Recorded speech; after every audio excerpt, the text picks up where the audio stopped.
The voting process is still ongoing. And it's live!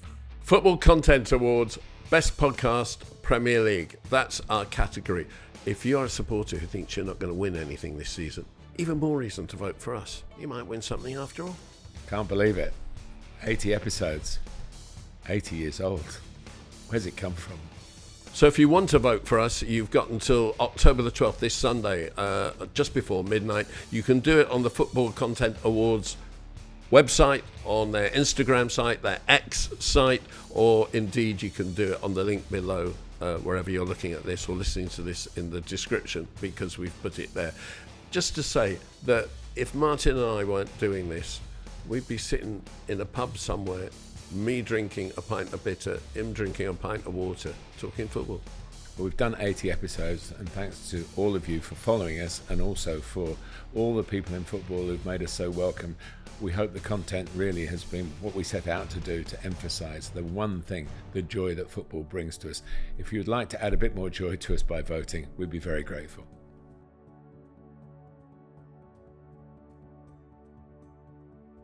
Hi gang, the Joy of Football podcast goes right back to olden days and right up to present days, and even looks forward this week. Maybe that's why we've been nominated for the Football Contents Award. You can still vote for us if you want to. The details are on the description below wherever you're watching, but or listening. Do have a vote for us, because we are very quiet but want to win. On the podcast this week, three of the best. We start with three of the best: young player, old player, and it's an unusual one because we've got the same player. Not unusual is Neil going off on a voice of passion, and this is strong stuff. Look out for it. Letter from the gantry. This is a brilliant letter from the gantry. Martin's letter from the gantry, in which he went to see some players he didn't know and finished up being grilled by them as much as he grilled them. And we finish off with one trophy wonders. We've done it before. Crystal Palace was very much to the fore then. Barnsley, Middlesbrough, QPR, Stoke, Swansea. If you're fans of those teams, you'll enjoy this. You'll enjoy it anyway, so stick around. Don't forget, if you like the podcast, subscribe. If you want to get more involved, there's the Patreon. If you want to read us, you can go to substack.com, where Martin's letters and my musings are going on, and you can vote for us in the Football Contents Award. The Joy of Football podcast. With me, Neil Barnett.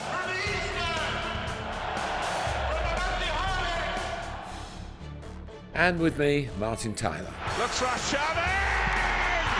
Rooney! Aguero!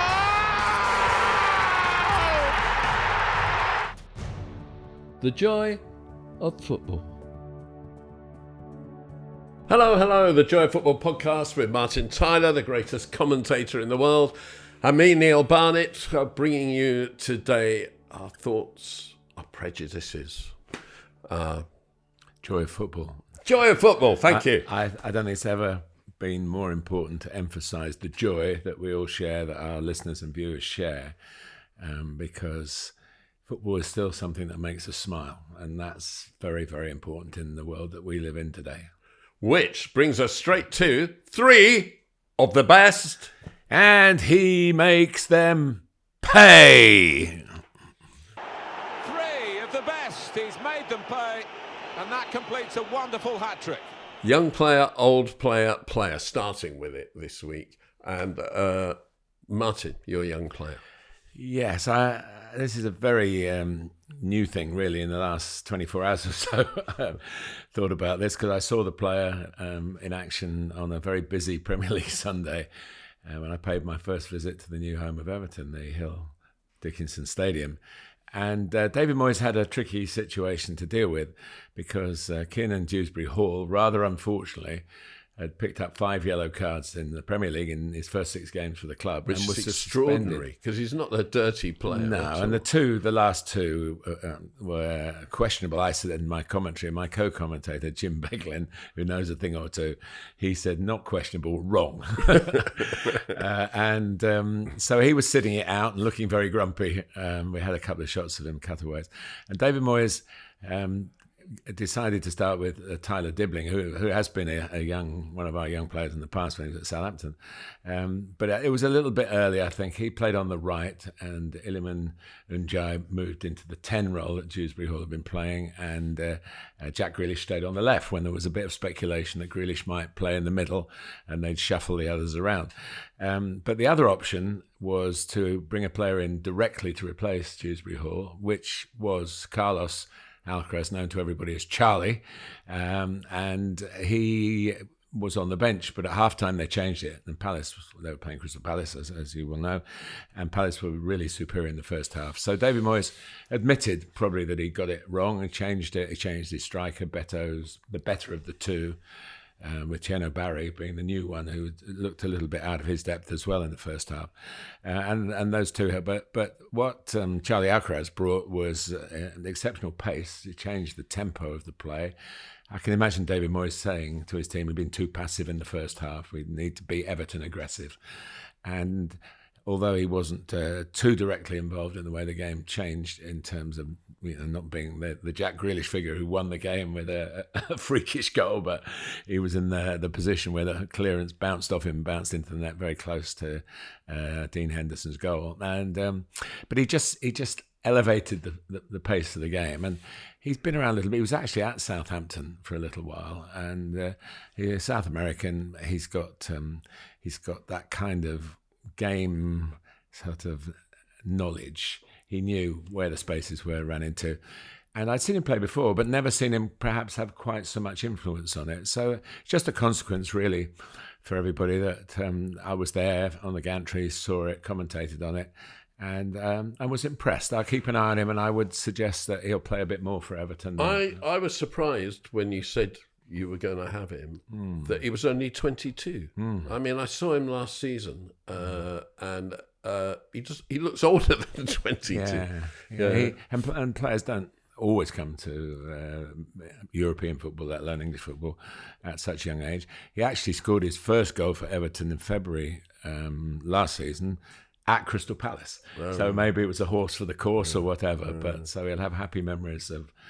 He's popular with the home fans already, isn't he? I think so. Yeah, it was, but it moved where. To be fair to the way the game went, Palace were in the second half beginning to flag. What nationality is he? Argentinian, I think.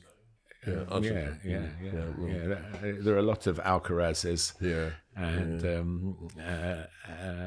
And Michael's just confirming it for me because I should know this. Yeah, he is an Argentine. And I just think he might be, Dewsbury Hall will probably come back into the team, but, he needs the competition, and I think he put a good case for himself in that half. But Palace, I was about to say, when Daniel Munoz doesn't overlap or raid from right wing back, they're tired. He'd done it in the first half, he scored, and he was right at it, Palace were right at it. Strangely, when you play a lot, the one thing you don't want to do is stop.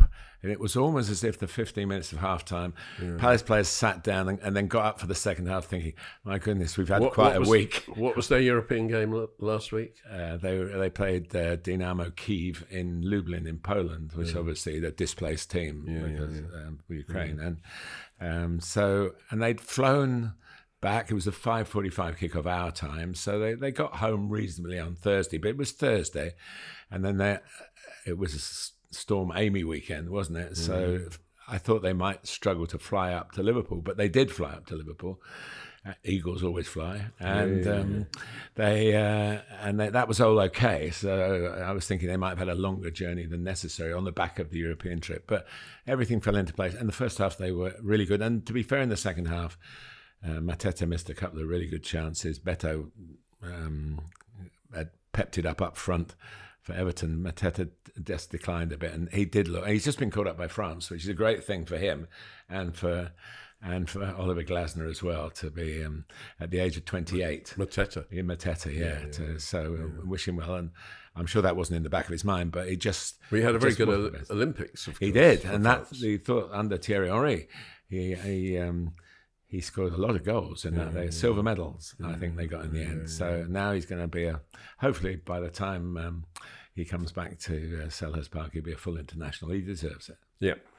My young player won't surprise anyone. It's 18-year-old Estêvão, Brazilian winger, last minute or stoppage time winner for Chelsea against Liverpool. Pat Nevin, who is a pundit for the BBC and one of the best pundits ever, and a bit of a mate, has always said... Yeah, he'd probably like his musical taste as well, but they're far, far too sophisticated for me, I promise you. He has always said about forward players, but do they have pictures in their head? What pictures does he have in his head? And I'm sick of watching wingers going up and down with pace, with skill, with desire, with commitment, with no pictures in their head. And they are not top players. Estêvão, I believe, has pictures in his head.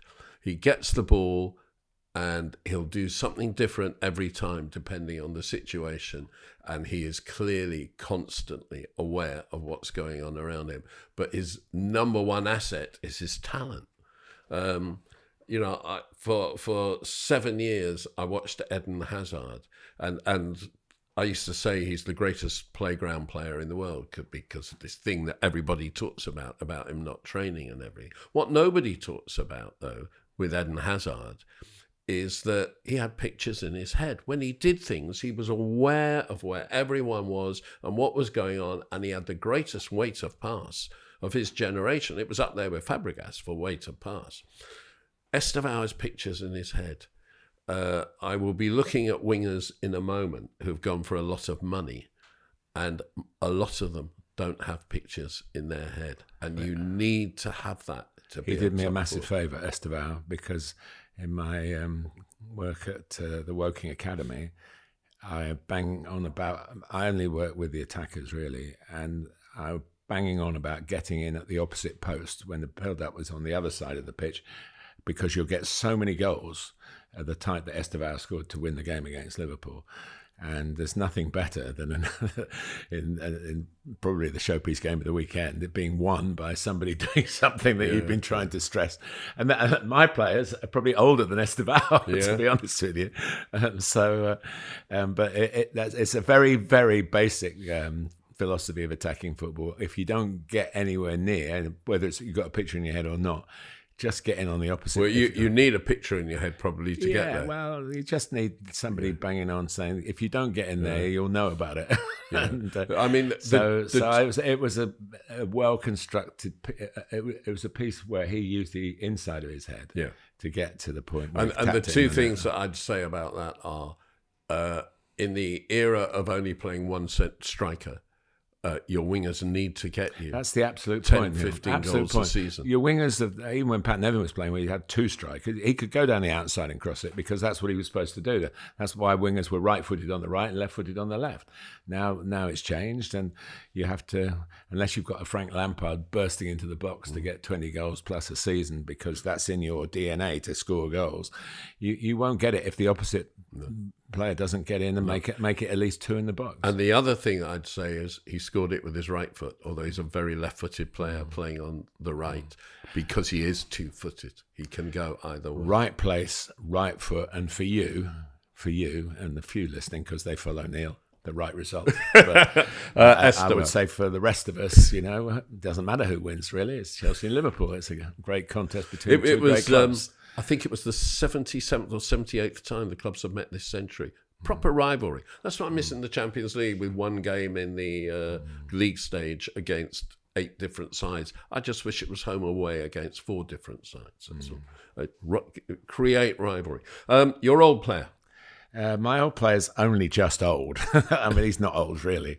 To be fair, he was old when he was 18. Well, in the way he played. I know what you're and saying. I mean that as a plaudit, not as I hope as you a do, negative. because he's a very nice man. Yeah. Eric Dier, who now plays for Monaco, and of course actually started in Portugal and had a loan spell at Everton, which people ever forget, and then came to Spurs and then to Bayern Munich and now to Monaco.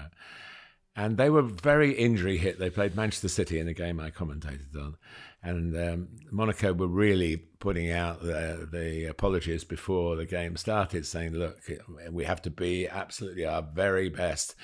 Football's a game where you never quite know what's going to happen if you don't sit properly. But really, we're playing, I think, Adi Hutter, the coach of Monaco, said, well, we're playing arguably the best club side in the world, and so he put his apologies in before the game started. But Monaco got a draw, and of course City didn't felt that they didn't make the most of the possession that they had, and that they should have won the game. Clearly they had many more chances, and Erling Haaland, who scored the 2 goals, was pretty uncomplimentary about his team afterwards, wasn't he? I won't use the words that he used in his press conference post-match interview. But so they're 2-1 up, Manchester City getting to the finishing line, and then there's a ball in the box that Eric Dier's gone up for as one of the centre-backs. And we mentioned him last week, actually, Nico Gonzalez. We talked about his dad, didn't we, Fran? And he put his foot up, not looking to the side where Dier was, looking to where the ball was coming from. And he caught Eric Dier with his raised boot. And Dier was looking at the ball. There was any simulation at it. But once he felt the contact, he made sure everybody knew about it. I did say in my commentary that it would have been better for him if he got blood all over his face to prove the point that he'd been kicked in the face. But there was contact, and after review, they gave the penalty, and then it was the question of who was going to take it. And Eric stepped up, and he absolutely sent against a great goalkeeper, and sent Donnarumma the wrong way, and they got a point. And he was the star of the show, and a great credit to him, because he plays a lot on integrity, character.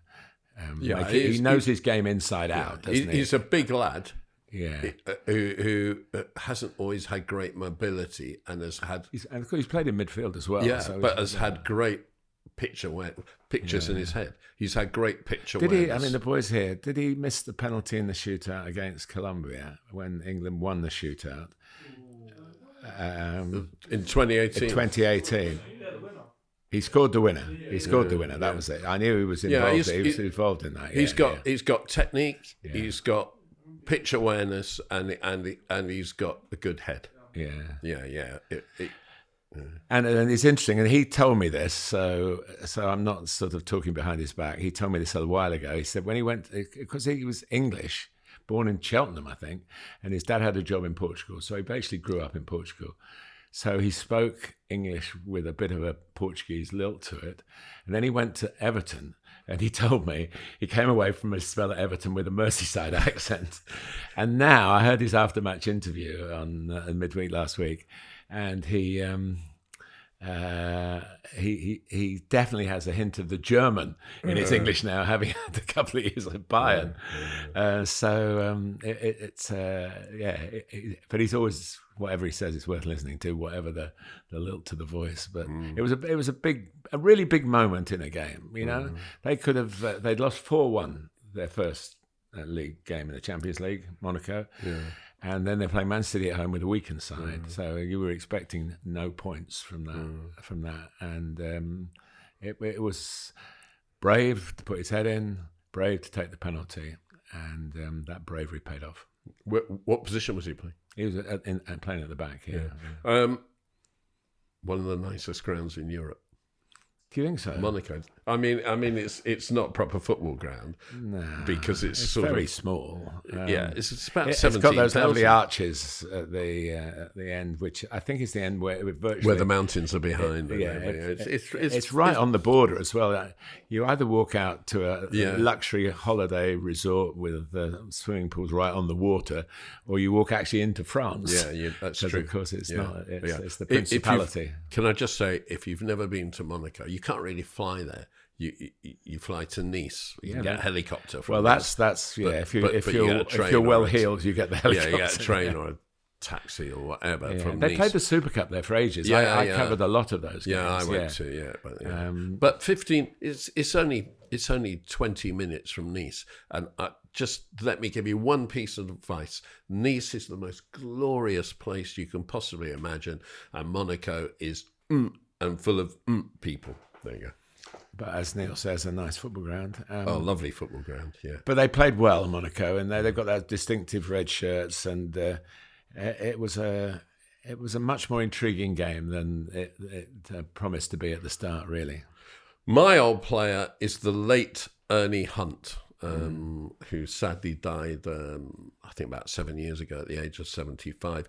Ernie Hunt, 55 years ago, last week, as I speak, scored one of the great goals. It was for Coventry City. It was on Match of the Day in the era when Match of the Day just covered about 3 games. 2 usually, I think. Two games a weekend. It was a free kick, and it won the BBC Match of the Day goal of the season. It was a famous free kick, which Willie Carr, standing over the ball, did what is referred to as a donkey kick, jumped up with the ball between both feet and flicked it up behind him. And when it fell, Ernie Hunt volleyed it. It didn't fall, it fell onto Ernie's foot, didn't it? Yeah, didn't it? It bounced and into the far corner of the goal. Yeah. It was absolutely sensational. Everybody went wild. Everybody was trying it in the park. The commentator went wild, and it was fantastic. And at the end of the season, that summer, FIFA outruled that move, claiming that it was a double touch by Willie Carr. Well, I brought it up this weekend on YouTube and looked at it. And of course, it wasn't a double touch by Willie Carr. It was stupidity, ignorance, interfering and mucking up our game by FIFA, because it was both feet touching the ball, but at no point did the ball actually leave the touch of Willie Carr. It wasn't like a penalty where you hit the ball with one foot against your other foot. It was both feet wrapped around the ball. Got a more sympathetic view of that now, haven't they, with a law change as well? So that makes it even after. So let's go back. Let's ask the lawmakers to make it legal now to flick the ball up Willie Carr style, so that we can treasure modern versions of it. And Ernie, I have to just tell you a quick story. In the early 1990s, Ian Porterfield was manager of Chelsea, so 1990. He was the first Chelsea Premier League manager. Yeah, 91 to 93. And I was at the training ground, and he was finishing training, and I was just watching. And he said, I've got one exercise to finish. I need a goalkeeper. And he turned around. He went, Spy, you're in goal. Yeah. So I dumped all my gear down, went in goal, and he made about 5, 6, 7 players forwards standing on the edge of the penalty area do a donkey kick and turn around and volley it that shot themselves. And they had to score past me before they went in. Well, if I tell you that Neil Shipperley tonked it up, donkeyed it up, turned around and volleyed it, and nearly took my friggin' head off before I'd even moved. God, it was so powerful. It was unbelievable. If he'd hit you on the head, that would have explained a lot about your subsequent behaviour. But it was the most amazing volley. So 6 or 7 people doing it. And let me tell you, there was one player who couldn't do it, who couldn't donkey kick the ball up and then volley it. And I'm not going to say who it was, but I'll tell you later. And of course, the flicking the ball up with one foot was stopped as well, wasn't it? Putting your foot underneath the ball, because it seemed to be more than one touch as you lifted it up. But to top right. I just must tell everyone, when I told Martin yesterday that Ernie Hunt was going to be my player, he said... I said, you've got to watch, and it's on YouTube, and I say that to all our listeners. It's called 6 Days to Saturday. It was made in 1963. It's a 35-minute documentary about Swindon town. Is it a BBC documentary? BBC West. So it was a local documentary. It is riveting. It is brilliant. Yeah, well, you've seen it now. Yeah, it is absolutely brilliant. And, so what's it called again? 6 Days to Saturday. It follows Swindon from losing. They'd just been promoted into what is now the Championship. And they had a very fine young, 17 he was then, Don Rogers, who went on to become who they called Donald Rogers all the way through. Yeah, he was called Donald all the way through it. And a young Mike Summerby, probably in his early 20s, who started his career at Swindon. I think he was 21, they said 21. Yeah. And Ernie Hunt, who was the pin-up boy for the ladies. It was in the era of rock and roll, and he was definitely of that. I think he was interviewed with a guitar in his room or something like that. Yeah. And it takes them from losing, and they were on a pretty poor run at Preston, to winning the following Saturday. Everything that happened in the week, fly on the wall stuff, and what life was like then for young players, and for players full stop. And by such good luck, on the Saturday, they won 5-0 at home to Leyton Orient. Yeah. And all this, that's a culminate. But it's not sort of glory as it would be today. The players were followed leaving the ground, going out with their girlfriends with their bouffant hair from the 60s. What I loved was where they said Mike Summerby, who always had an eye for the girls, and Ernie Hunt, who was the pin-up boy. Yeah. So Ernie Hunt didn't have to try. Mike Summerby is now in his 80s, is an ambassador for Manchester City, where he is an absolute legend and was part of the Summerby, Lee, Bell trio that won all the trophies in the late 60s, early 70s. Correct. And he was the guy who carried out the floral display with Alex Stepney, the former Manchester United goalkeeper, Man United, Man City, after Dennis Law died, and he's superb, Mike Summerby. He was George's best mate. Yeah, even though they played for different clubs, Man United and he is City. a very, very special man. Yeah, but this is a very special film. I don't know. I've been watching some of the old Big Match revisits and things like that on YouTube, and it came up. It found me, and so I've been passing it on to everybody. One of the stars of it was the manager, who was Bert Head, who went on to manage Crystal Palace for years. Yeah. He was excellent. But of the time, but also it actually is very similar in many ways to what football is today. But so I'll let you find that. Not the voiceover. The voiceover was absolutely wonderful. Old BBC voiceover. Yeah, but the words were excellent. Oh yes, and the sentiments. Yeah, making how important football was then to these lads who were probably on £30 or £40 a week. The maximum wage had just been abolished, and that they were learning their trade. Really, it was seeing football as a working man's trade. Really, when Neil told me that Ernie Hunt was going to be in that, I was driving back from Everton, and the car, I go, Neil, stop! You've got to watch this before I see you. It was brilliant, and I can't remember who it was now. I think it was an official of Swindon. Telling the camera that the police had intervened, or somebody had intervened with Bert Head during the game because he was using army language. But absolutely brilliant. To be watched. And by the way, they got in at half time to the dressing room. Yeah. It's all been done before. Yeah. It's all been done before. Brilliant. Absolutely brilliant. Right, we've got a different attitude to player of the week this week. We've chosen the same player. And we've chosen Antoine Semenyo because we've been shouting out Antoine Semenyo since the podcast started. And because he's had another brilliant week. Yeah. He's second top scorer in the Premier League, as we talked to Erling Haaland.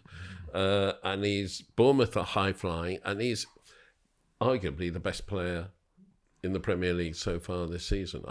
Arguably, because they're 2 or 3 or 4, but he's just... And we love him. He has such a great smile as well, and he's got so much to smile about at the moment. He's unassuming. has a strong faith, which he's talked about, and he plays that he now believes in himself as well, because he's from London. We always say this, born in Chelsea, and obviously plays for Ghana. Looked at by other London clubs, and then having to go to Bristol City to earn the respect in the game, and then to Bournemouth. Of course, there were a lot of clubs interested in signing him in the summer, and Bournemouth would say they have to sell a player, like a number of Premier League clubs, but they didn't sell Antoine, and they have lived to praise themselves for hanging on to him, because it's the defenders in the Premier League can't hang on to him. No. And his power of finishing, he's a powerful runner of the ball, plays with his head up. He does see pictures. Yeah. And he's not. I wonder where was he 26 now? 25. He's coming up 26. He's 26 in January. He's not pinned to the touchline by Areola. He's given his head. No, he could play through the middle as well, but he's playing the way they play. They've got now, and Kluivert's obviously doing extremely well. From Evan Nielsen is normally the number 9 through the middle, so there's scope, but he does come into scoring positions. And he's one other great joy is as a commentator, you can't mistake him from anybody else. He's got his own imprint, his own image, and he's very modest. So I'm not sure that he's going to be quite the commercial success that he could be if he wanted. I mean, to I be. interviewed him post-match once, and just the answer he gave me was what I was looking for. I mean, not the actual the shape of it was what I was looking for, and it was just so intelligent, so football intelligent, and he just got the question and gave an answer of his own.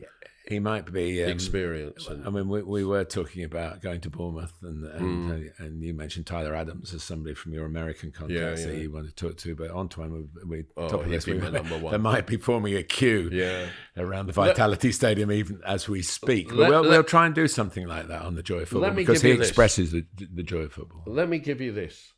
These are wingers that have been signed by the Big Six over the last 3 years. Arsenal, Eberechi Eze, I'm including him as a winger because that's where they play him. £67.5 million. Noni Madueke, £48.5 million with 3.5 add-ons. Manchester City, Jeremy Doku, £55.5 million. Semenyo, £21 million. Chelsea, Pedro Neto, £54 million with 6 million add-ons. Jeremy Gittins, £48.5 million. Jamie Gittins. Antoine Garnacho, £40 million. Alejandro Garnacho. What did I say? Antoine. Oh, Alejandro. I'm thinking of Semenyo. And Estêvão, €34 million plus 33 million add-ons.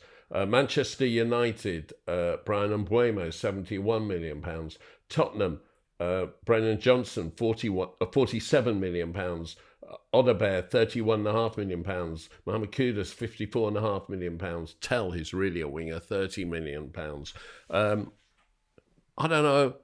I'd have signed Semenyo over probably all of those. Well, they had offers from those sort of how shall we say, luminaries of the club world, and they kept hold of him. I don't know. There didn't seem to be a lot of noise around the fact that they weren't going to sell him. He is the biggest fish in the smallest pond. Whether that suits him and whether what's happened to him before makes him appreciate totally what he has down on the south coast. They're not all wingers that you describe. The wingers is a term that used to be about players who play very wide, as we were talking about Pat Nevin earlier. Now they're attacking forwards. I like Cody Gakpo is one of those who plays on the left of a front three, and he's not a winger, and he's not a centre forward. So we should have a new name. You came up with a new position last season. Maybe they come into box player. Penalty box player. Yeah, maybe they come into that. So, but he's very good, and of course people have been able to prize players away from their clubs to give that list that you've you've come up with. I don't think Mbeumo's playing as a winger, is he?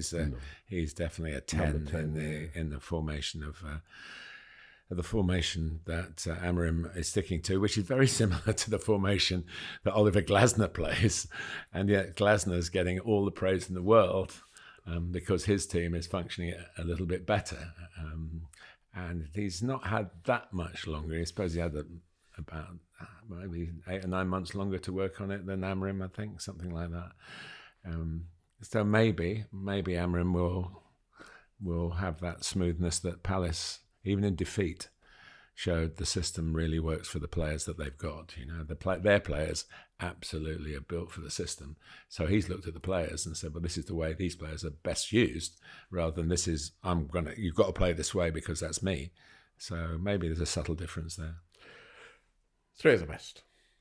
And we move on. Well, coming up, let me just remind you, letter from the gantry, which is Martin going well back and bringing it up to date.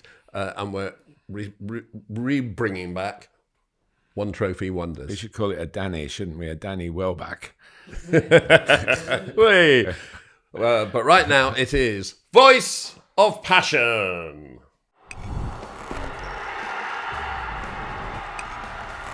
Voice of Passion. Followed, of course, by the Voice of Reason from Martin.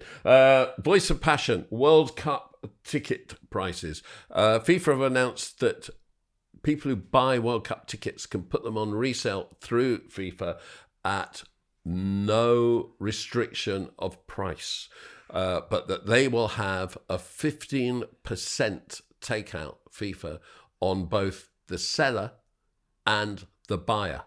So, for instance, you can buy a ticket and put it on sale at $1,000, and they will take $150 off the person selling it and $150 off the person buying it. $300 in total. Now, what has happened is they've announced some of the prices, and they're far higher than they ever have been before. They're far higher than they said they would be. And already a lot of the tickets have been bought and gone on resale. So, for instance, the first USA game at the SoFi Stadium, the new SoFi Stadium in California, a ticket's gone on sale at $560 and has been put up, listed for resale at $2,950. This is happening. That's just one example. Basically, the ticket prices, they say there will be ticket prices for the kind of real supporters, because they recognise there are a few real supporters left in football. But otherwise, if it pays, it is now culturally acceptable. And if making money is all that matters, it's all that matters to FIFA. Football has stopped being for the supporter. It's for the rich. It's becoming more and more like Chelsea that you told me about. Well, Chelsea had 21 tickets for the Chelsea-Liverpool game at £12,000, and they all sold out. So I mean, what's that? 20 times 12 is 240. So it's 20. £250,000. Isn't it? It's £250,000. So that'll pay most of Raheem's wages for the coming week. But I mean, I mean, what kind of person? These people who pay $12,000 for a ticket will probably go out afterwards and pay $12,000 for a meal. It's another world. It's a world where the super rich get wooed and served, and the people who love football, live for football, get a little bit wiped away. And the World Cup, where FIFA should be looking after the people who love the game, they're wiping them away. It doesn't look good. First up, it doesn't look good. Of course, the Club World Cup tickets were put on at a very expensive price, and then they had to reduce them quite dramatically. Dynamic pricing. I mean, it's hideous. It's market forces. I think that's what FIFA would say. And we live in a world where if you can get the value of something is what somebody will pay for it. Now, whether the world has got enough people to pay these prices from the very, very, very, very, very wealthy, we're about to find out. It is an extension of the way that the game's been going. It's also an extension of the way that economics and politics have been going, and it is, and morals have been going. And it is, if you can make a lot of money, any conduct is justified, which is I would claim is a philosophy that has got a lot of backing from leaders of the Western world, and it is how FIFA are practicing football in the Club World Cup and now the World Cup.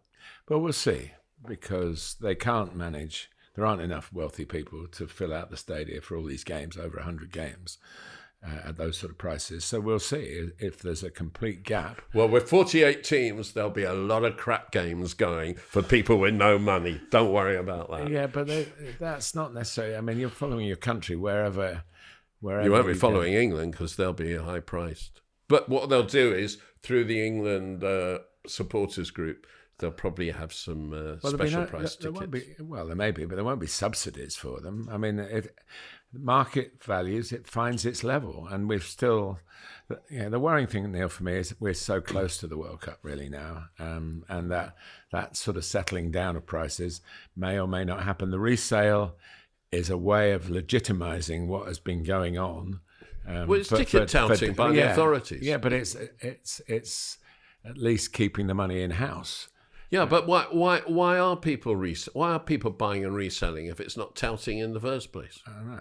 It's investments like buying a painting, well, I mean, isn't it? Really? So you say market value will find its place. Market value won't find its place because there'll be empty seats. And there can't be empty seats. And that is not the point of the sport. If the empty seats are there, then FIFA will not be off the hook. But the moment they are. Listen, I'm hoping to commentate on some of the World Cup games. If not, well, they better have you. I mean, what's the point of having a World Cup without the best commentator in the world? Thank you. Could you ring that around the world, please? Oi, FIFA, get your finger out and do your job properly. Yeah, I don't charge those sort of prices either. So I think you should. I'll be your agent. You've already been my agent, by the way. Thank you. But if I don't get offered any work, then I would like to go, because I've been to every World Cup from 1978 onwards, including 1978 as a broadcaster. But I would still like to go. I went to 66 as a fan, but only for England group games, and the tickets were very easy to get when I look back on it now. But yeah, I'll have to think about whether it's doable. It's a hot topic, Neil, because we are sort of digesting it. Maybe we haven't read all the small print. I think we should revisit. It's a story that we should keep going on the podcast as it gets nearer the time. But the unfortunate proximity of FIFA leadership and American leadership is something I'm finding difficult at the moment, and yeah, but we're looking at a world that's nothing to do with what we grew up into. Other thing, that bothers me is I understand that England haven't had a World Cup since 1966. When we see what England supporters have done and how they've conducted themselves, and I think we're damn lucky to get a Euros coming up with the rest of the UK or rest of the British Isles, whatever. But especially after Euro 21, Euro 20, but Euro 21, it was in the final where the conduct of English people was disgusting. So I'm not saying that England should have had a World Cup since 66, but for the USA to get one in 1994 and then another so soon in 2026, it's shared with Mexico, who've had their World Cups as well, and Canada. But I mean, it's just money. It's money, and it's not. When the last FIFA president took the World Cup to Japan and South Korea, when he took it to South Africa, this was groundbreaking, and yet he's now considered completely corrupt, that president. But he did a lot of good groundbreaking stuff that took football out of its European, South American bubble and really did make it global. Now it just goes where the cash is. Well, to be continued, I think. Definitely to be continued. Right. Still one Trophy Wonders to come. If you're enjoying it, subscribe. If you're not enjoying it, bye. Ladies and gentlemen, we come to Martin Tyler's letter from the gantry. Letter from the gantry. Thank you, Neil. Chelsea's recent visit to the home of Lincoln City reminded me of my first commentary there on Saturday, the 13th of November 1976, and the unique nature of my preparations for the game. It was Lincoln versus Tranmere Rovers in the 3rd Division, League One in today's currency. Lincoln had made national headlines the season before, winning promotion with 74 points out of a possible 92. 32 wins, 10 draws and only 4 defeats, the equivalent of a mighty 106 points had it been 3 for a win. They also scored 111 goals in their 46 matches. Their manager, who had become the youngest ever FA coach at the age of 27, was only 31 at the start of that remarkable title-winning season. His name was Graham Taylor, starting out on the pathway that took him to leading Watford from the 4th tier to the top flight, an FA Cup final and European football, and then guiding Aston Villa back into the old First Division. Within 14 years of our paths crossing for this first time, he would be in charge of England. Graham generously allowed me to come into training in the week building up to the game. We met in his office at the ground. He was a great one for detail and knew more about me than I did about his players. Yorkshire Television had offered me a contract a couple of weeks earlier and had put out a press release. Graham had read it. Not wanting to waste his valuable time, I just asked what had been the difference since promotion and what difficulties the players were experiencing after the step-up. Lincoln had already lost as many league games in their first 15 fixtures as they had in the whole of their hugely successful previous campaign, including losing the last 2. "Come and see the players," he said. Well, I was expecting to go out to a training area touchline and have their identities pointed out to me. I would recognise some. Their feats the previous season had received plenty of publicity further afield than Lincolnshire. Instead, I was ushered into the home dressing room, which was crammed full of the entire playing staff in their training kit, sitting on the benches or standing with their backs to the walls. In the middle of the room was a chair. One chair. Graham ushered me towards it. "Lads, this is Yorkshire Television's new football commentator, and he's come to do his homework. Martin wants to know why we're not doing so well." Talk about being taken by surprise. I was just a year older than Graham, but younger than some of the senior pros who were looking me up and down and probably wondering, like me, what was going on. I took a deep breath and asked my question, which was basically, what are the reasons you're just mid-table after such a record-breaking promotion? Directly in my island was one player who was instantly recognisable, Sam Ellis, the captain, who'd played for Sheffield Wednesday in the 1966 FA Cup final and would support Graham Taylor as player and then coach for many years to come. Not a man to trifle with on the field, and I guessed off it as well. There was Ian Brandfoot, who would take charge of Southampton in the Premier League after steering Reading to a couple of promotions. Their top scorer, John Ward, would manage 9 league clubs and also move into coaching alongside Taylor, and then Ron Atkinson at Aston Villa. Goalkeeper Peter Grotier had played 50 top division games for West Ham. These were proper football men. And there was I, at the outset of my career, challenging them. It seemed very awkward at the start, but with a bit of prompting, it became a wider conversation. After 20 minutes, Graham clapped his hands with a "Let's go, boys!" and the players went out to train, Graham and his very likeable assistant George Kerr to coach, and me to watch. It was only when the game itself had finished on the upcoming Saturday that I dared ask Graham why he'd thrown me into the den of the dressing room. Nerve-wracking, though it was very helpful. "Really, Martin," he admitted, "it wasn't for you. I'd been puzzling over those issues myself, and I wanted to hear what the players would say, and also, just as importantly, which players would speak up. So it was a psychological exercise in effect. Graham was well ahead of his time. Later the same week, I went to watch Tranmere train, and that end of the fixture also gave me a memorable experience. There was a shortage of numbers for a round-robin five-a-side competition, and the Rovers manager, Johnny King, asked me to join in. I'd been playing non-league football relatively recently, so I jumped at the chance. I was rightly put into what was clearly the fourth of the four groups when it came to strength. One of my outfield teammates was Gordon West, who'd won the league championship twice with Everton, the FA Cup, and played for England, but as a goalkeeper. He'd just come out of retirement to help Tranmere and would be the first to admit he wasn't in the best shape. Then there were a couple of apprentices and me. But somehow we got to the final, which was a great mistake because there was no way the regular first-teamers were going to lose to what they saw was a bunch of misfits. We were obliterated. But it was a great way to learn about players I would be commentating on a couple of days later. Johnny also marked my card about Saturday's lineup and included an important player who hadn't trained and was clearly not 100%. With only one sub in those days, I asked what would happen if he was to break down. "Don't worry, he won't," was the reply. "He knows that I've got this." And he pulled a hypodermic syringe from his pocket, which was a threat, not a cure. As for the game, Lincoln scored in the first 30 seconds, but it wasn't the prelude for victory. It finished 2-2, and having been given such a generous insight by both clubs, it was the perfect result for me.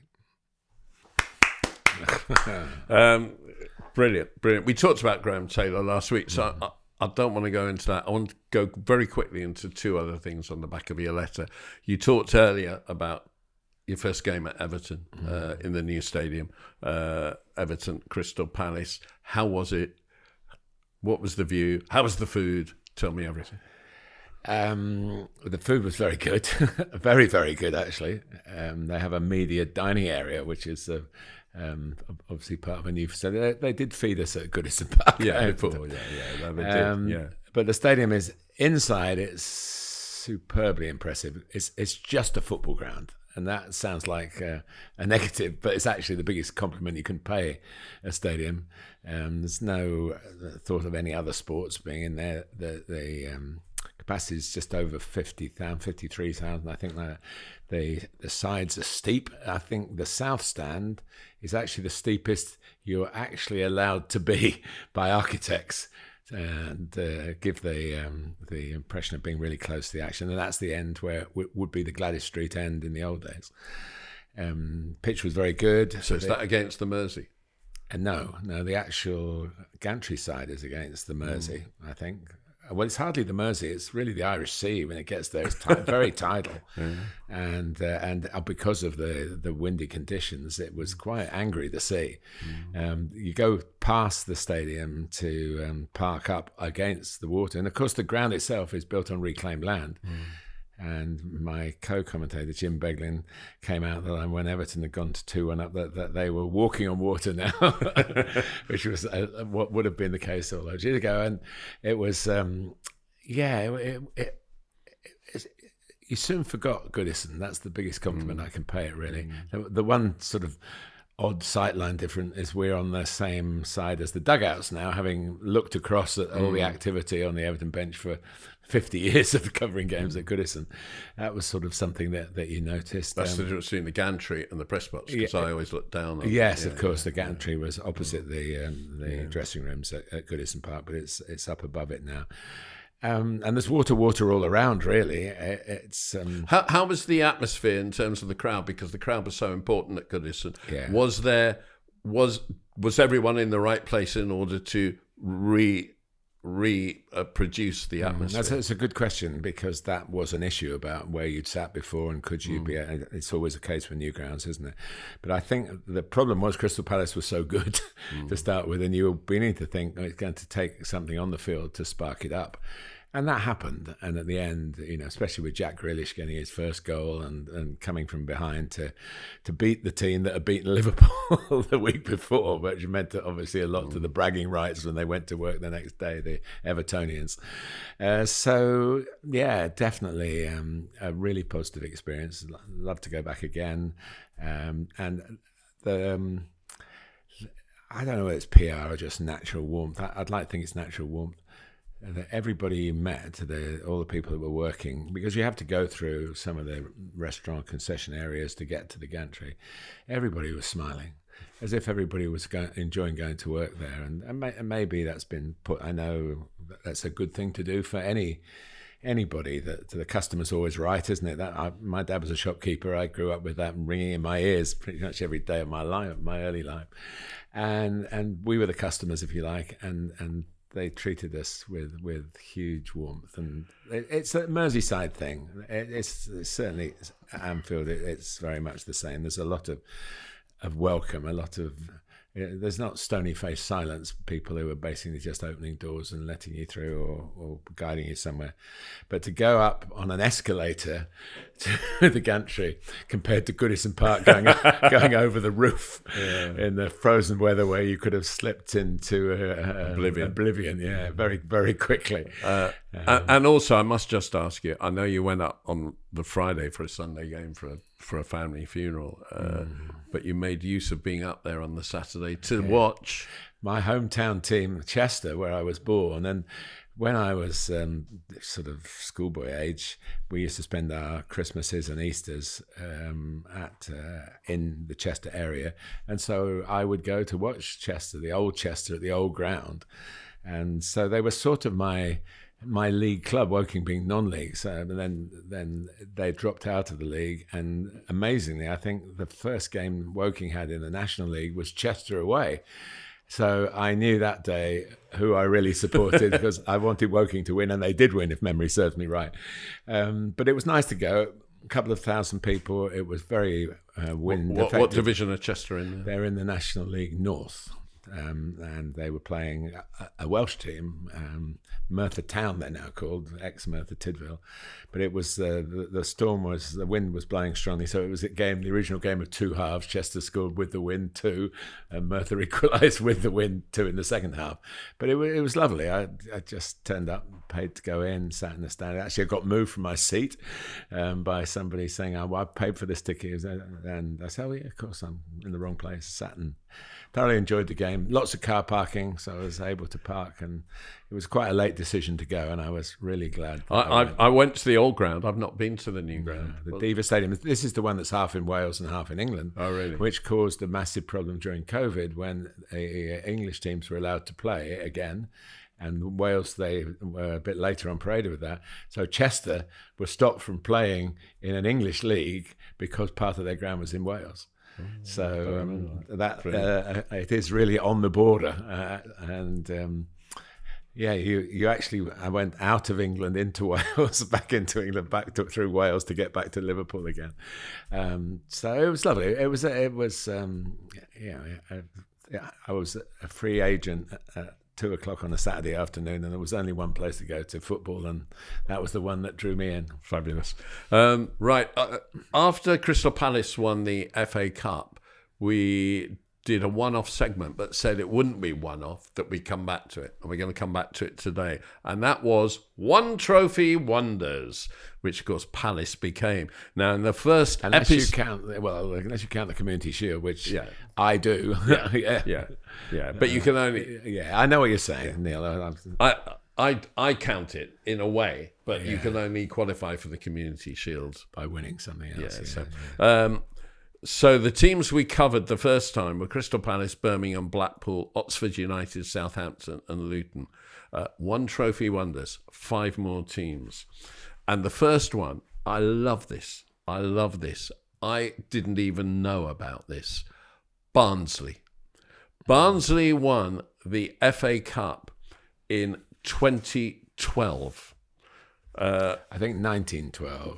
Yes, 1912. I'm 100 years out. 2 trophies of 2012. How can I get that wrong? In 1912, in a replay, they drew the final against West Bromwich Albion 0-0 at Crystal Palace, and that, of course, wasn't Selhurst Park, home of Crystal Palace FC. That was the old Athletics famous stadium, Crystal Palace. It was the stadium associated with the Crystal Palace, which was exactly as it described, the glass structure. Up on the hill above Streatham.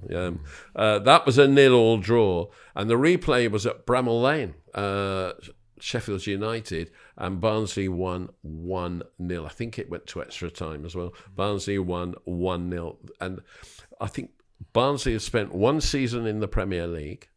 I went there and saw them lose 6-0. I covered the game, Yeah. Vialli got a hat-trick. Vialli got four, I think. Yeah, 4. And managed by Ruud Gullit, Chelsea. Barnsley were managed by... Danny Wilson, maybe. Have to check that one. Yeah. But in fact, Barnsley, I was shocked when you told me, got to an FA Cup semi-final. Yeah, you'd obliterate it from your memory because they beat Chelsea in the quarter-final. I was there suffering. Yes. Avram Grant year for us. Coyote Odijayi scored the goal. It was a great story. It was a bit of a journeyman player, but got in the team. And they'd beaten Liverpool. They won 2-1 at Anfield. Yeah. And Brian Howard, who's now an agent, still very much about the football scene, scored the winner.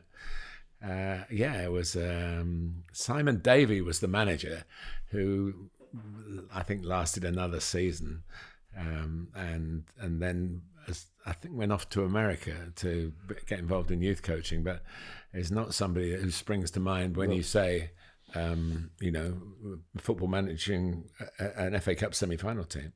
So they had, it was a great fairy story, and they only got to the semis, and Cardiff beat them, and therefore they are one trophy, despite your attempt to give them.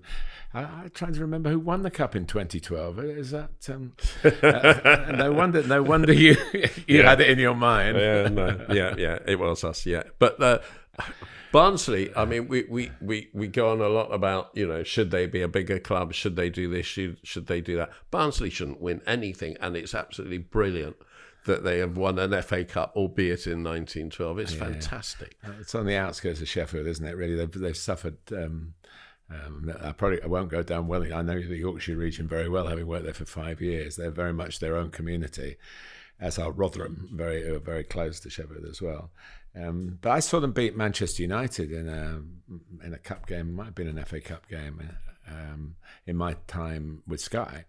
So they've certainly had their moments, and they're a strong community.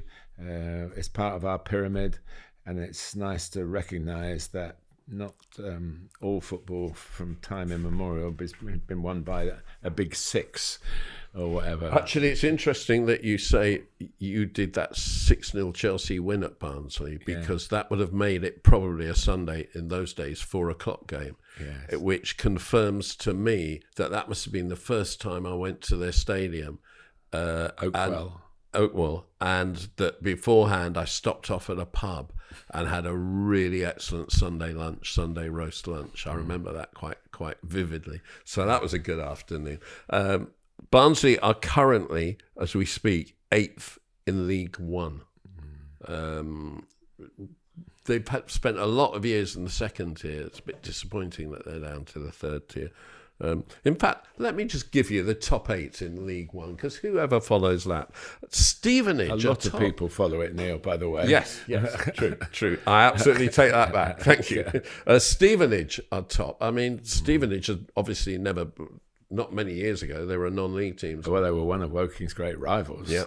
For trying to get into the Football League. Yeah. They've got a fairly new ground in a kind of commercial area. Not my favourite. Second are Bradford City. Third are Cardiff. Fourth are Lincoln. Fifth AFC Bradford City and Cardiff, who've been in the Premier League. Yep. Fifth AFC Wimbledon, who got promoted in the playoffs last season. Claimed the history that they were a Premier League team. Exactly. Yeah. Sixth, Huddersfield, who've been in the Premier League. Yeah. Seventh, Stockport County. And eighth, Barnsley. So there you go. Right, we move on. And our next trophy wonder, Middlesbrough. We're going very well in the Championship. Well, let me give you... Well, we'll talk about Middlesbrough first. In fact, we'll talk about the rest of the teams first, because they're all in the Championship. Middlesbrough 2, Bolton 1 was the League Cup final. I think it was the Carling Cup final then. Back in 2004, when, of course, Steve McLaren was the manager of Middlesbrough. And they got into the top flight in the 1990s, Middlesbrough. and they got into buying overseas players, and they bought Juninho, the little Brazilian magician, who was such a wonderful Premier League player. And they bought Emerson, the curly-haired Brazilian midfielder, and they bought Ravanelli, the great Hamilton Ricard. I remember him as well. He was Italian striker. I mean, but they struggled. They got to the 97 FA Cup final, the 98 League Cup final, and lost to Chelsea both times. And they got relegated, and it just looked like it was just a step too much for them. But they won their trophy. But against Sam Allardyce's Bolton. And they got to European final as well. We shouldn't forget. 2 years later, the Steve McLaren pulling the strings, and that's what got him the England job. Yeah. But they were one of the first. I commentated at the old Ayresome Park, but they were one of the first to get a new stadium. Yeah. So the Riverside Stadium. I went to the opening of that. Yeah, well, it was ahead of its time, really. It was certainly a real step into the other. Steve Gibson has put so much money into, and we can't talk about Middlesbrough without mentioning Steve.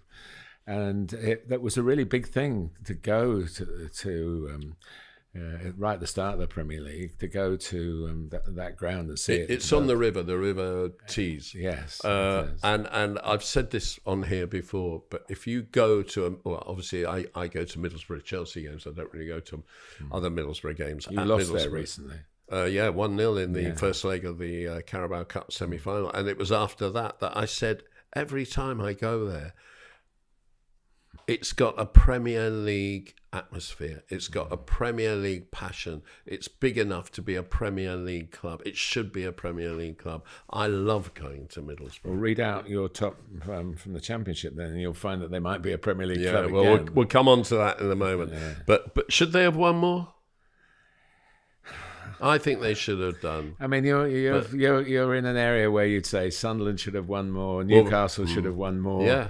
And do you think the travel is a factor? Travel is definitely a factor. It's obviously easier now, but I'm not sure what Teesside Airport is now. We used to fly up there in my early Sky days, but that wasn't possible later on unless you chartered a flight in there. Maybe they do that. Just to go back to what we talked about much earlier in the podcast, that 6 days to Saturday, Swindon were flying back from Preston in 1963. Unbelievable, unbelievable. But on a scheduled flight, presumably. I don't know. The way they were going. Who goes from Preston to Swindon? Yeah. Extraordinary. Maybe the travel company. It may be attracting players, but certainly the Brazilians, the South Americans that all came in the 90s and the early noughties, they all settled in extremely well. And if you bumped into Juninho anywhere in the world, he'd talk so warmly about Middlesbrough. Yeah. 1963, as far as I know, the first time Chelsea flew back from a league game was 99, 2000, somewhere around there. 99. Yeah, that's part of a million nuggets in this particular programme. Right, our third one trophy wonders, Queen's Park Rangers, who, as a third division team, now League One, won the first League Cup that every Football League team had to enter. Well, you know why they entered, because the final was at Wembley for the first time. Yeah. And this is where Queen's Park Rangers got their trophy. Against top division West Bromwich Albion again. And who were 2 up, and Rangers came out. There is a story, and I think we've told this before, that the owner of Queen's Park Rangers offered a certain amount of money to the players at half-time when they were trailing to win the game, quite a lot of money by those standards. And that they went out and blitzed second half. And Mark Lazarus, who would, up until a few months ago, would have been able to corroborate or deny this particular story, sadly passed away, scored the goal, the 5th goal of the game to win it for QPR. And it was massive news at the time, absolutely massive news. And of course the pin-up boy, Rodney Marsh.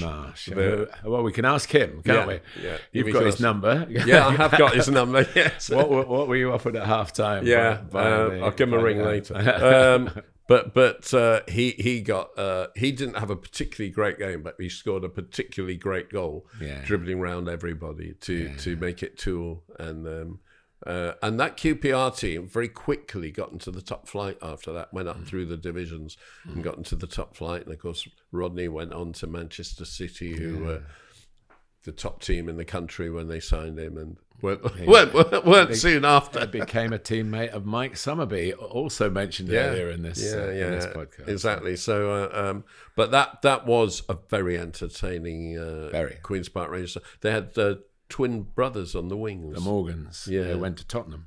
I think only one played. They were in the third division. Yeah, third division. Yeah, third division. Yeah. We haven't emphasised that enough, have we? Alex Stock, who took second division Fulham to the FA Cup final in 1975, was the Queen's Park Rangers manager in 1967, who won the League Cup from the third tier. Amazing. It was amazing. And it wasn't live on television. I think the highlights went out on the Saturday night. I remember scurrying back from wherever I was still at university then, to make sure I saw it, because the word had got around that the impossible had happened. And excellent. The fourth team is Stoke City, 1972 League Cup final. Very painful for me. Stoke City 2, Chelsea 1. We've talked about this a little bit before, because George Eastham, who was the guy who freed the slaves, I think is the way to put it. He was the guy who spoke up against the system of retain and transfer, and got the players the freedom. The maximum wage was abolished. He played a big part in the High Court. Very eloquent, erudite man. And also in England's World Cup squad in 1966. And he had been in his prime. He was at Arsenal. Yes, a top player. And in those days, Stoke used to buy up all the just slightly over the prime players. Yeah, Tony Waddington was the manager, and make a team of absolute wonderful watch. Yeah, I got to know Tony very well, because he was very good friends in my early years of television, which would be from 1973. When Stoke came to play in London, one of my bosses, Bob Gardner, who was the senior match director and brilliant talent and a very sociable person, Stoke would stay at the Russell Hotel, which is near Euston, so they get the train down from Stoke. A slower journey than it is today. When you think Peter Crouch, who lives in a village near me in Surrey, was going up and back on the day to play for Stoke or train with Stoke. It was a very long journey. So they came and stayed at the Russell Hotel on the Friday night, and we would go almost as a team order to go and meet Tony and some of the players who stayed up a bit later than other clubs would have allowed them, but Tony didn't mind. And so they were an absolute great bunch. And but George Eastham was just one old player. Gordon Banks, of course, in goal, England World Cup winning goalkeeper. The winning goal was scored, I think, by Terry Conroy. George Eastham got the winner. He got the winner. Terry got the first one. Yeah. And in the semi-final, Stoke beat West Ham. Yes. It was over 2 legs then as well, I think. And Gordon Banks saved a penalty from Jeff Hurst, the World Cup hat-trick winner, who then went on to play for Stoke. I mean, everyone went to Stoke. It was a very, very sociable place. And in terms of the potteries, it was the pot that you drank out of was the most important part. I mean, they've got their new ground now, which is, that must be a good 20 years old. That also, when they were in the Premier League, that had a very good atmosphere, even though there were gaps in the corners. But the Stoke supporters generated a really good atmosphere and probably helped keep the team up slightly longer than they deserved to be up. But Tony Waddington should be remembered as a manager. Laurie McMenemy did something similar at Southampton a decade or so later. Players not as past by their sell-by date as their present club thinks, so they get released and they come up and they've still got life in the old legs, and they actually he produced a really eye-catching football team. Well, he did, and a few years later they finished, I think, 7th, having been going in the top 2 all season for the actual title when they signed Alan Hudson from Chelsea. Well, they're going again, and now you can read out. Are you going to read out? out? No, because I'm going to do one more team and then read it out. Right. And our final team is Swansea. And Swansea, of course, won their one trophy in 2013. beating Bradford City 5-0 in the final of the League Cup. Bradford City had beaten Villa in the semi-finals. Swansea had beaten Chelsea in the semi-finals. Yes, with Eden Hazard and the ball boy. Was that the semi-final? Yeah. But Phil Parkinson was manager of Bradford City, who's now made a stellar contribution to Wrexham. He's part of the Hollywood set now, and he was a great help to me on that over those games. So. And Swansea had their 1 or 2 season hit centre forward, whose name escapes me. Michu. No, the Spanish boy who played for Spain. Michu was the one. Michu. Oh, it was Michu. Sorry, I thought you said Michu. Yeah, no, Michu. Yeah. He was he. I mean, I don't know what happened with him, whether it was injuries or what, but for 1 or 2 seasons, he was as good as you could get. And Michael Laudrup, of course, managing. Yeah. One of the great players of his generation, the Denmark superstar, and it was amazing. It was such a privilege. I mean, the Danes I'd covered quite a lot, and so we've got to know Michael a little bit. But he was very accessible when he was in charge of Swansea, and he takes every opportunity to come back to, I have to say, Britain in the case of Swansea, Wales and England, and his brother played in Scotland, so we better make it the United Kingdom. So Swansea was a great place to go, great commentary position. Yeah, and a good stadium. A little bit further than you wanted to go because you got to Cardiff and you thought you were there, but it was 30 miles. But great scenery, stay overnight. Yeah, breakfast looking out over the Gower. Absolutely. I wish him luck. Yeah, and they had some really good players. Captained, of course, by the now English accent centre back. Ashley Williams, he was born in Hensford, in the Midlands, so he would have an English accent. But he was an absolute legend down there. Yeah. So as we speak, the top of the Championship after 9 games, Coventry 19 points, under Frank Lampard. Legend. I have to interject, otherwise you'll be accused of bias. Middlesbrough 18 points, Leicester 16, Preston 16, Stoke 15, Queen's Park Rangers 15, Swansea down in 12th place on 12. But Middlesbrough, Stoke and West Brom all come in again. We'll have to do something about Sheffield, won't we? I worked for Yorkshire Television for 5 years. So Sheffield Wednesday, one from the bottom, 6 points. Sheffield United bottom, 3 points. Yeah. Maybe next week. And that should be a thrive. I mean, it's two club city. It should be thriving. Absolutely. Yeah. But I can't even find a Bristol team in there, so I wouldn't get too carried away. Bristol City are 10th. Yeah, I know. Yeah. But it's just been difficult. Yeah. Well, it's because they sold Antoine Semenyo. What goes around comes around, even on the joy of football. Right, stoppage time? Nah. No, we've had a lot to talk about today and some serious issues, but a lot of fun, and that's what we're here for. We're here to hopefully transmit the warmth we feel for the game that's been so kind to us and that you love as much as we do. There are loads of grounds that I want to go to, games in stadia that I want to visit across the world, but I'd love to go to Lincoln with you. Yeah, if there's a chair in the middle of the dressing room, you might find me opting out. It was amazing, but it was Graham as an early stage, and for him to make that pathway that he did. And of course, he did a lot after England as well, which we didn't get time to get into. Yeah. But that was a morning and a half. That was looking Sam Ellis in the eye and saying, "Well, why aren't you doing quite as well as you were, Sam, Mr. Ellis?" From Martin and me. Cheers. That's right. Okay, we're done. Actually, the one thing I didn't ask you is how Woking got on this weekend. Well, they had a very good win in midweek since the last podcast. They won 3-0 away to Solihull Moors. Solihull, if you come from that part of the world, I think. Good little ground. I've been there. Yeah, nice ground. And then they drew with Truro in a bit of a relegation sort of battle. I know it's early in the season. And they needed a very last-minute goal. Truro went 2-1 up virtually at the end of the game, and Woking managed to get a point from it. So mixed, really. But if you take 4 points from the 2 games, which I'm sure Neil Ardley will be doing, that's not too bad. Yeah. Chelsea beat Liverpool. Thanks and Benfica. And Benfica. God, that was grim, though. That was grim. A win is a win, even if it's a grim.